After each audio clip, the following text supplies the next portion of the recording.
जाहरियाना players की नाकामियां और एंटन cricket की गाड़ी भी धुआं देने लगी, और वो भी बहुत ज़्यादा। तो उसके बाद अब पाकिस्तान का जो स्क्वाड है एशिया कप के लिए और T20 वर्ल्ड कप 2026 के लिए, वो किसी हद तक कन्फ्यूजन का शिकार है। क्या फ़खर जमान की दोबारा मिडल ऑर्डर में वापसी हो रही है? शहजादा फरहान का क्या फ्यूचर है? इसके हवाले से बात करते हैं इस रिपोर्ट में।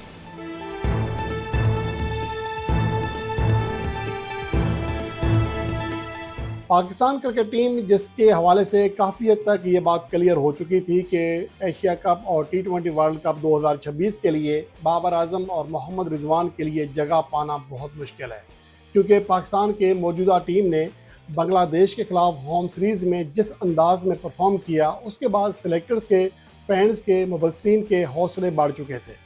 लेकिन जैसे ही बांग्लादेश के खिलाफ होम सीरीज़ का अख्ताम हुआ और पाकिस्तान टीम अगली सीरीज़ खेलने के लिए बांग्लादेश पहुंची, तो वही कहानी शुरू हो गई जो कि दौरा न्यूजीलैंड में शुरू हुई थी, जब ये तमाम प्लेयर्स नए नए टीम में लाए गए थे। अब यहाँ पर सवाल ये पैदा होता है कि पाकिस्तान को क्या सिर्फ लाहौर में, और वो भी बांग्लादेश के 4 मेन पेसर्स के बगैर वाली कंडीशंस ही में परफॉर्म करना है, या कहीं और भी परफॉर्म करेंगे?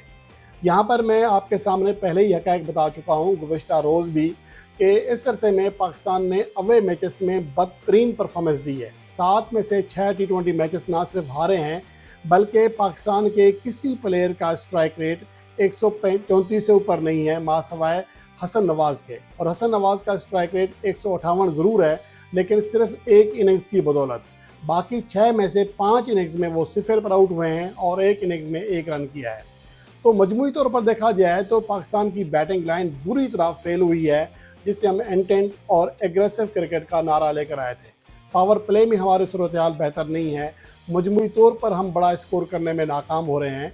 तो उसके बाद अब पाकिस्तान का सिनेरियो क्या बनेगा, इसके हवाले से, और दूसरी बात यह कि आज अगर पाकिस्तान टीम में चेंजिंग होती हैं तो वो क्या हो सकती है, इसके ऊपर भी बात करेंगे।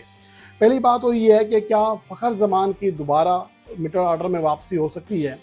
अगर देखा जाए तो फ़खर जमान को वनडे फॉर्मेट की तरह T20 में भी आइडियल ओपनर माना जाता है, लेकिन हक़ाइक़ और कारकर्दगी बिल्कुल मुख्तलिफ कहानी पेश कर रही है। अगर हम अक्टूबर 2018 से देखें तो जो 20 इनिंग्स खेली हैं as a opener Fakhar Zaman ने, उनमें से सिर्फ 2 बार वो 25 रन से आगे बढ़ सके हैं। एक बार 36 रन किए और एक बार गुज़श्ता मैच में, एक मैच पहले बांग्लादेश के खिलाफ 44 रन किए, लेकिन 2 चांसेस लेकर। और 20 में से 15 इनिंग्स में वो 20 या ऐसे कम स्कोर पर आउट हुए हैं। उनकी ये कारकर्दगी रही है। और इसके अलावा अगर देखा जाए इस अरसे में बाकी पोजीशन पर उनकी कारकर्दगी बड़ी शानदार है। एज ए ओपनर सिर्फ 12 की एवरेज है, 110 का स्ट्राइक रेट है। नंबर 3 पर थोड़ी सी कारकर्दगी बेहतर है, 22 की एवरेज है, 117 का स्ट्राइक रेट है और 26 इनिंग्स में 4 फिफ्टियाँ की हैं। लेकिन चौथे नंबर पर उनकी कारकर्दगी आउट क्लास है। इसके हवाले से मैंने पहले कहा था कि वो बड़ी मुश्किल से चौथे नंबर पर सेट हुए हैं, उनको अब दोबारा से ख़राब किया जा रहा है। यहाँ पर 18 इनिंग्स में 78 रन की शानदार इनिंग्स समेत 25 से ज़्यादा एवरेज और 156 से ज़्यादा स्ट्राइक रेट से रन किए, और 18 इनिंग्स में 3 फिफ्टियाँ भी शामिल हैं। दूसरे और 5वें नंबर पर ज़्यादा कामयाब नहीं रहे, 114 का स्ट्राइक रेट है। तो क्या फ़खर जमान को दोबारा वापस लाया जा सकता है, और या फ़खर जमान को मज़ीद चंद मौक़े एज ए ओपनर दिए जा सकते हैं? ये कन्फ्यूजन है सेलेक्टर्स और फैंस के जहनों में। उसके बाद आते हैं सैम अयूब। उनकी भी कहानी फ़खर जमान से ज़्यादा मुख्तलिफ नहीं है। वनडे फार्मेट में उन्होंने अपनी अहमियत मनवाई है। 9 मैचेस में 515 रन किए हैं और 9 मैचेस में 3 सेंचुरियाँ, 5 और 1 50 है, जबकि 64 से ज़्यादा एवरेज है, 105 से ज़्यादा स्ट्राइक रेट है। लेकिन T20 फार्मेट में उनकी कहानी बिल्कुल मुख्तलिफ है। अगर उनकी आखिरी 28 T20 इंटरनेशनल इनिंग्स देखें तो उसमें 18 बार, यानी कि 28 में से 18 बार वो 20 या इससे कम स्कोर पर आउट हुए हैं, और इन 28 इनिंग्स में 12 बार उनका स्कोर 10 से भी नीचे रहा, यानी कि सिंगल डिजिट में, और 14 इनिंग्स में 10 या इससे कम स्कोर है, यानी कि 50% नाकाम है। 50% इनिंग्स में उनसे 10 या इससे भी कम स्कोर बन रहा है। तो आप इससे अंदाज़ा लगा सकते हैं कि उनके ऊपर बहुत ज़्यादा रिलाय नहीं किया जा सकता। हो सकता है कि यहाँ पर अब शहजादा फरहान को तवातर के साथ मौके दिए जाएं, जिनके साथ मुसलसल सौतेलापन किया जा रहा है। यहाँ पर एक तरफ सैम अयूब के नाम पर के इनके अंदर टैलेंट है, न्यू लुक शॉट खेलते हैं, मुसलसल मौके दिए गए हैं। 32 इनिंग्स में सिर्फ एक 50 है। दूसरी जानब शहजाद अफरान को मुसलसल बाहर बिठाया जा रहा है। लेकिन देखना यह है कि क्या शहजाद अफरान को जब तसलसल के साथ मौके मिलते हैं उनकी कारकर्दगी कैसी रहती है। अभी तक उनकी जानब से सिर्फ एक अच्छी इनिंग सामने आ सकी है। तो ये एक सवाल है, ये कन्फ्यूजन है कि इसके हवाले से सिलेक्टर्स क्या फ़ैसला करेंगे। हसन नवाज़ की कारकर्दगी की बात करें तो बांग्लादेश के खिलाफ होम सीरीज़ की हद तक तो ठीक है, लेकिन बाकी जो अवे मैचेस हैं जो अपने मुल्क से बाहर हैं उनमें उनकी कारकर्दगी बहुत ही ज़्यादा ख़राब है। 7 इनिंग्स में 6 बार वो नाकाम हुए, 1 बार 1 रन, और बाकी 5 इनिंग्स में वो 0 पर आउट हुए हैं। तो उनके ऊपर बड़ा सवालिया निशान है कि आने वाले मैचेस में उनकी कारकर्दगी कैसी रहती है, और अगर फ़खर जमान चौथे नंबर पर आ जाते हैं तो क्या फिर इस सूरत में बाहर बैठना पड़ेगा हसन नवाज़ को। ये वो चीज़ है जिसका फ़ैसला सिलेक्टर्स ने करना है। इसके अलावा मोहम्मद हारिस की कारकर्दगी के ऊपर बहुत बड़ा सवालिया निशान है।